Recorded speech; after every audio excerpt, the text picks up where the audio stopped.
How you doing? This is Lance Henriksen, and you're listening to withoutyourhead.com. Aha, hi, this is Herschel Gordon Lewis, and you are listening to withoutyourhead.com. All right, we're back. Welcome to the station of decapitation, withoutyourhead.com. I am Nasty Neil, along with my cohorts in crime. Oh, Jittery John. That would make me Terrible Troy. And I'm Annabelle Lecter. Well, and we are joined right off the bat here by A. Michael Baldwin. He was in the Phantasm films, and now he's in the new film, Brutal. How are you doing? Hello, everyone. Now, you've been out, out of films for a while? I think it's been 12 years? Well, in front of the camera, that's true. Mostly I've been behind the camera that whole time, however. So in the business, just not as an actor. All right. Well, was there any reason why you decided to go more behind the camera? Yeah, I think that if you spend half your life doing one particular thing, it's probably time to try something else. So, I've been in the business my whole life, and eventually one day I was pretty much just kind of done. Time to stay in the business and just go on the other side. Mm-hmm. That's what I've been doing. How'd you get involved in Brutal? Because I know the director said he always wanted you as the lead. Did he contact you? He did, as many people do, through the magic of Facebook, basically. He sort of started courting me there, and one thing led to another, and, pretty soon, it's not uncommon. People will contact me there and want me to read their screenplay or something like that, and his screenplay was pretty different than most of the ones that I read, and I liked it. It was good, and he turned out to Michael Patrick Stevens. He turned out to be a stand-up guy, and we got along real well, and next thing you know, we're making a movie. Yeah. Well, what was it specifically that really stuck out to you? Well, if I tell you that, then it will mean kind of giving away. All right. We don't want to spoil the movie here. Yes. And yeah, it will. And the movie's easy to spoil. It's got a certain kind of thing going on where you don't really want to. Mm-hmm. It's got an obvious spoiler. So if I tell the truth about that, then I'll be spoiling it. So that aside, it was well written, and I thought it was the right kind of part for me to do. I think that's pretty much all I can really say. Yeah. We've seen the movie, and we don't spoil it either. But there is like a twist. Well, you know what I mean. You know what I'm talking about. Right, exactly. Yeah, it's a clever movie. Thanks. I'm glad you guys like it. Mm-hmm. Do you have a question, Annabelle? We actually have a caller here on the line. Go with that. He's been waiting on hold to talk to him. We got Robbie on the line. Hey, how's it going? Hey, Rob, how are you? Was that your question? Good. I heard back when Phantasm was released, there was a dispute between you guys and the folks who made Star Wars because of the Ewoks. No dispute. No dispute at all. I do remember in the middle of shooting Phantasm that one of the camera guys, second AC, I think, came to set that day, and he had a little paperback book of this thing called Star Wars. And I guess it was like the novelization of the screenplay, right? And it had that original old poster, the very first poster. And I remember just being so intrigued by that movie. And we were already well into making Phantasm, so no one had even seen Star Wars at the time. So was there a dispute? I don't think there was a dispute. Their movie came out before ours did, and we were like, oh, that's the similarity, and there was just nothing to do about it, really. Mm-hmm. You'd have to ask Coscarelli if there was an actual dispute. I don't think there was one. We were way too small for them to care, Great. Well, thanks for taking my call, and you're the man. Hey, thank you. Thanks, Rob. Thanks for calling, Robbie. Please. How did that change your life, being in a horror movie so young in life? I don't know how it changed my life. It's changed it much more now than it did then, to tell you the truth. I mean, changed in quotes. At the time I was working, and I was a working actor before Phantasm, and so it was just another job, and the movie seemed to have some success at the time, but I didn't really pay that much attention to it, to tell you the truth. I mean, I went to school and went on with my life, and that was really it. Yeah. Well, I guess you would know what the difference, would be, because that was your life. You were in movies. It was. True. I had been working since I was 7 or 8 years old, Mm-hmm. I have a question about your background. What sorts of films got you interested in becoming an actor? What inspired you, and what parts were you hoping to eventually play at the time? What a good question that is. Thank you. You know, I'll tell you what. When I was a kid, my dad used to take me and our family to, in Los Angeles, there's a theater called the Cinerama Dome. And at the time, it was the only theater, at least in L.A., that could show 70-millimeter films. And my dad would take us once a year. They would show 2001: A Space Odyssey. My dad would, we'll go to the theater, and we would see this big, epic, crazy, drug-induced space movie. And, you know, I was quite young when that movie came out. I was quite little, but we would go every single year and then talk about the movie, and it would be this big, you know, this big family discussion as to what the hell that movie was about. And I just grew up loving that, the depth and the quality of that film. And so Stanley Kubrick, of course, became one of my all-time favorite filmmakers. And, you know, it's films like that. I think that the very first movie or maybe the second film I ever saw in a theater, also as a little kid, was speaking of George Lucas, was THX 1138, another weird future movie. So being really little and seeing these strange films, it definitely had an impact. I really never forgot it. Never forgot those experiences. Now, your father was involved in movies, right? Yeah, he's a filmmaker, an animator, and he's retired now, but he was a cartoonist and an animation producer for 50 years, something like that. Long time. You know, speaking of Phantasm, was Angus Grimm, the tall man, was he as creepy, to you, off camera as he looked to be on camera? That's funny. A lot of people ask that question. You know, the sister question is, is it scary to make scary movies? And the answer is no and no. Uh-huh. Because really, it's very technical and kind of a slow process. And there's lots of discussion, and it's nothing like the experience of making the film is absolutely nothing like the experience of watching the movie. The two are just not similar. So he just happens to be a really nice, gentlemanly guy, and he always was. Yeah. So no, I wasn't afraid of Angus. Sure. No, the director of Brutal is also in the movie, the co-director. And, what did you think of him for, it's his first time making a film, his first time acting in a film, I believe? I thought he was nuts to do it. And I told him, I said, you don't quite realize what you're biting off here, man. You need to, think twice about this. I said, why don't you just choose one or the other, You're already the writer of the movie. Why don't you, just be the director or just be the actor? You don't really need to do all these things. But, obviously he didn't listen to a word I said, thank God, because he's quite good in the film.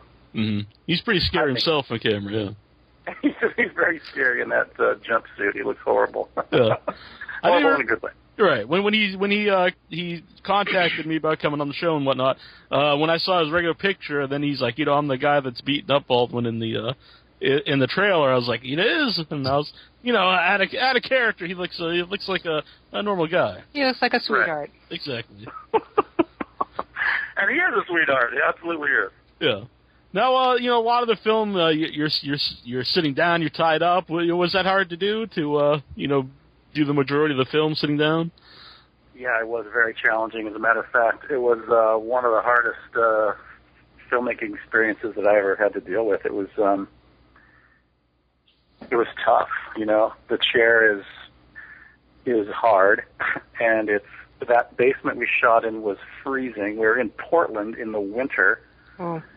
It was very cold, and I'm half naked through the whole movie, so it was challenging. And you've got all that fake blood on you, and it's very sticky and uncomfortable. And then my hands are chained, and you're struggling against these chains and stuff. So it, bruises and painful, and it was fairly miserable. Mm-hmm.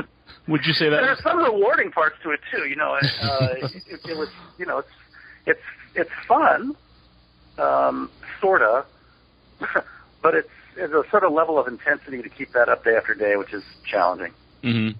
Now, what do you go with? What do you prepare? How do you prepare to, play that type of role where you're being tortured? Man, another good question. I racked my brain about how to prepare. I pretty pretty adept at, or at least knowledge-wise, as to how to prepare for things. But I really was at a loss with how to prepare for that kind of, for a torture movie. I talked to a lot of people, friends, and coaches and actors, and I was just like, I don't know what to do to prepare. So all I really did was I just worked out like a fiend, tried to get into good shape so that I wouldn't be embarrassed with my shirt off half the whole week. That's pretty much it. And then they call action, and I just go. There wasn't anything to do. I mean, I don't know, I don't know what, I really don't, still to this day, I don't know how you really prepare for that kind of thing. I'm not sure. Mm-hmm. I guess maybe you could have someone torture you. Yeah, I don't really think I want to do that. I don't want to make this a reality in any way, believe me. Right. Definitely one of the reservations of this kind of film and being involved in it is that, I've always said that the kind of horror movies that I like are the kinds that are more of a fantasy horror film. Like I like Alien. Mm-hmm. I can dig a monster movie where the evil character is impossible. Mm-hmm. I can dig that, but I don't know. Yeah. Scary movies where it's about a real person and the hideous things that men do to other people. That's a different thing altogether. Yeah. Do you feel like as an actor, it is very challenging to do this kind of work where it might bring certain things to the surface for you, or people that you might know, and make you consider situations like that? Well, I think you have to kind of consider things like that, but it's the work that we do, and so there was something about the role that attracted me to it, and I certainly wasn't going to not do it because of that. Mm-hmm. What was the hardest part of doing the movie? Well, I think I said it already. Just having to reach levels of intensity at the drop of a hat all day long for days and days and days and days and days. Mm-hmm. It sounds exhausting. And then also trying to be sure that the performance is colored, that it's not like this one level of terror the whole way. It has to go someplace. Mm-hmm. So it's difficult, it's challenging. Mm-hmm. Now, something I picked up when I was watching the movie was when you have the scar on your head, and then later on there's nails through the palm of your hands, or actually through your wrist.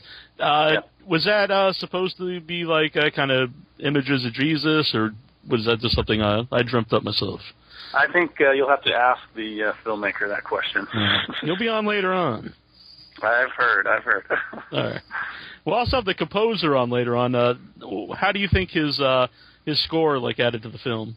I think it adds greatly to it. I think that Alan is a titanic talent, and that he really, really helped the movie a lot. No question about it. Don't you think? Oh, definitely. Yeah. Did you? I assume you've seen the finished project. Yeah, absolutely.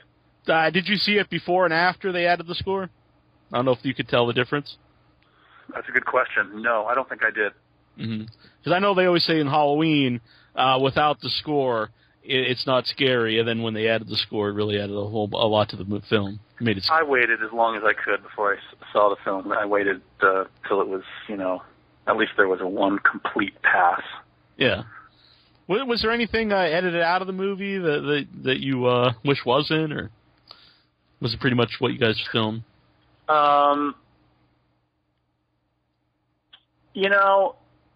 I think the movie is pretty good the way it is. I usually don't get the opportunity to look at takes that weren't used or other camera angles, things that didn't get used. In this case, I've had the opportunity to do that, and I don't think the movie is really, to be honest, is 100% cut. I think that there's some more work to be done. Oh, okay. You think it should be a little trimmed up a little bit? I wouldn't be surprised. All right. Annabelle, do you have any other questions? I feel like I did, and it slipped my mind. How about you guys? I was going to ask you actually about the mouth being taped shut, because it looked like your mouth was really taped shut. Well, yeah, it's not it's not really taped shut. It's a rig, so the back of the sticky side of the gaffer's tape or the duct tape has a piece of tape on it itself. So it really actually doesn't really have sticky on the other side. It was done very realistically. I've seen movies where it isn't, but they look good. Yeah, a lot of times it looks really loose and stuff. And that one, it looked like you couldn't, like, speak or breathe at all. Well, that's Michael and I working together and talking, and that's us, coordinating and agreeing before we do these takes. Okay, like he's being too careful, and I'm saying no, you need to go for it, and trying to every moment be willing to let the realism be there. And in order for that in order to do that, you're gonna get banged up from time to time. Mm-hmm. I do have another question. I believe you've done work as a teacher. Do you feel like you were utilized a lot as a teacher and as a help in the production of this movie, that you kind of helped guide along his vision? You just have to ask Michael that question. I was definitely, the most experienced filmmaker on the set, probably. It's the kind of film where, in order to make that movie up for the kind of budget that was available, where, you really are working with quite a young crew in some cases, and I did my best. I tried to guide when possible, but you know what? I'm mostly keeping my mouth shut, to tell you the truth, and letting the other people do their jobs that they need to do. Mm-hmm. Would you like to let some people know about some of the films you made or some of the things you directed? Well, I've mostly done, television pilots and commercial work and stuff like that. And, I have a film production company here in Austin where I live, and so we do all kinds of short-form films and videos of all types.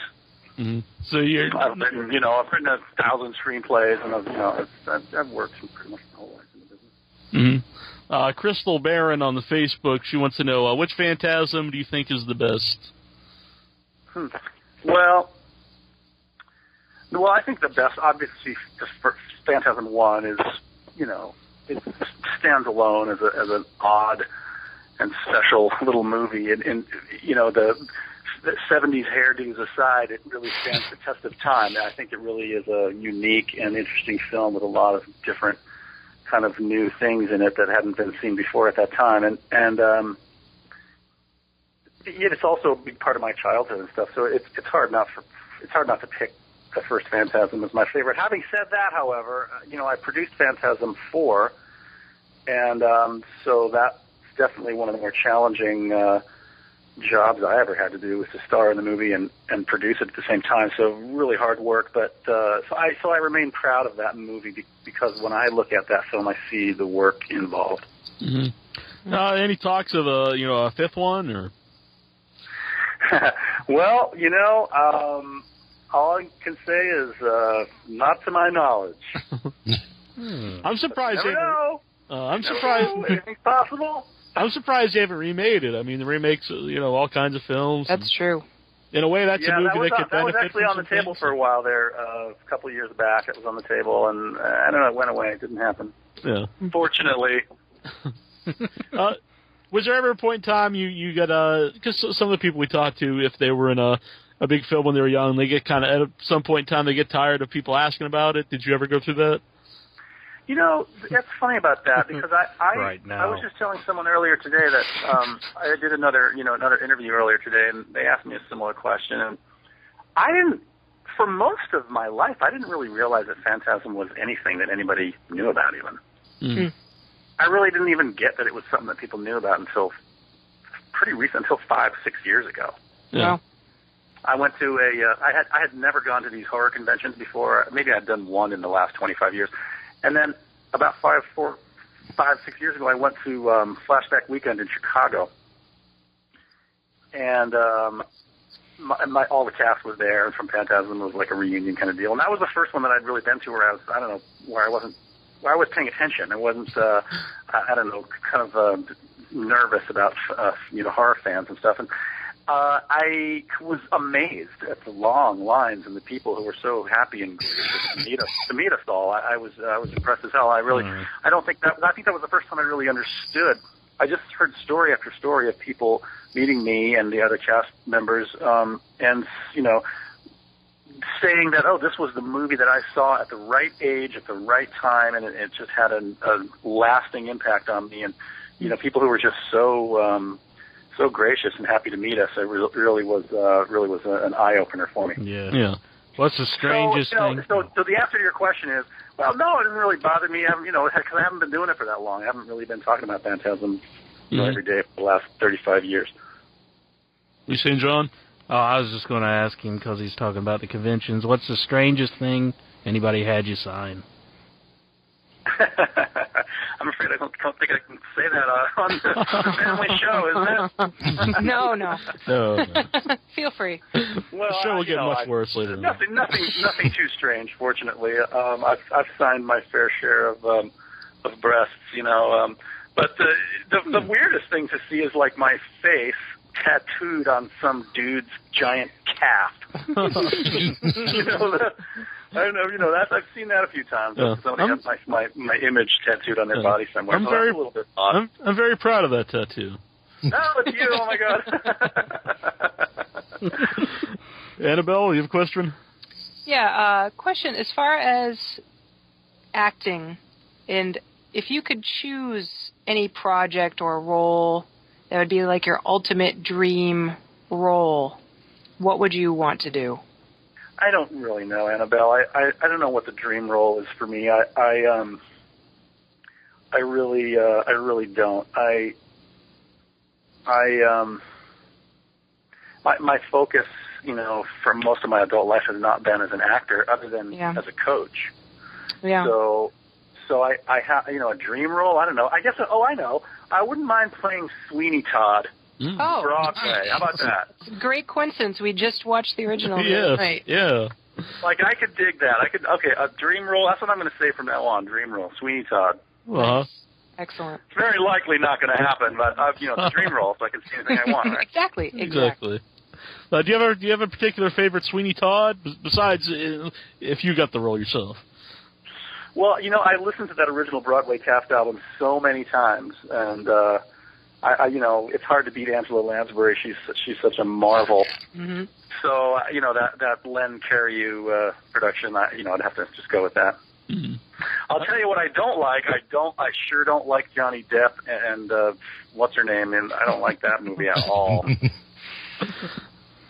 I might like be the minority. Actors. I think in other areas those people are great. But I really, nothing against Tim Burton exactly, but man, boy, do I not like that film. I really hate it. I think we share some similar feelings on that topic. I'm in the minority here. I'm a fan of the movie. I love it too, Neil. Right. But I also love the Broadway one too. Now, what has been like the fan reaction to Brutal? Or has that? I guess I haven't seen it yet.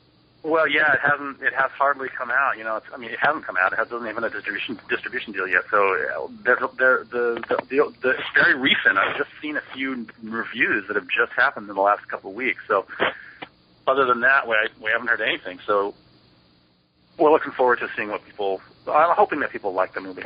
The reviews I've seen have been very positive on your acting. Actually, positive on the whole movie. They have, and it's gratifying because I'll tell you, it's hard to look at yourself on something like that and think that, oh, I'm great, or oh, I suck. You can't tell. I don't even know what it's hard to watch. Mm-hmm. I'm the opposite. I think I'm awesome and everything. That's true. You're not supposed to agree with that so quickly. But I guess this would be more of a question for the director later on. But are there any plans to show this at film festivals or conventions or anything? Well, you should ask him that. He'll have the better details. But the answer is yes. And in fact, I think its festival debut will be this month in Kansas City at Crypticon. Oh. Nice. Pretty sweet. I'm pretty sure. I think that's the plan, and I'll be there also signing autographs with the rest of the people that weekend. And then also that weekend in Canada, it'll premiere at a different festival, Rue Morgue Festival, somewhere in maybe in Toronto or something. You have to ask Michael. Well, that's pretty cool. Has this movie reinvigorated the bug to be on camera more often? If it's easy, yeah. The worst thing about, the acting business is having to audition all the time and the grind of auditioning. So if it can at least lighten that load, then maybe. Mm-hmm. And the website is brutalmovie.net. I almost said .com, but it's .net. And we'll have the link right on the website. Do you have a website or a way to contact you if anybody wants to contact you? Facebook is the only way, man. Okay. It's the future. Feel free to friend me on Facebook. Anybody, Excellent. Pretty much say yes. Yeah. Is there if you could tell everybody out there a reason why they should see this movie when it's available, what would you tell them? I'd say it's a really different movie with a very interesting kind of heart to it, and I think that it has a story to tell in there that's rather surprising. I know it has a certain kind of twist that is so far people say completely taken them by surprise. So for the kind of person that likes this genre, I think they'll probably like it. We want to thank you for coming on tonight. Thanks for having me. I really appreciate it. Yeah. Thank you. That's been a lot of fun. Mm-hmm. Cool. Hey, this is Alan Troutman, and you are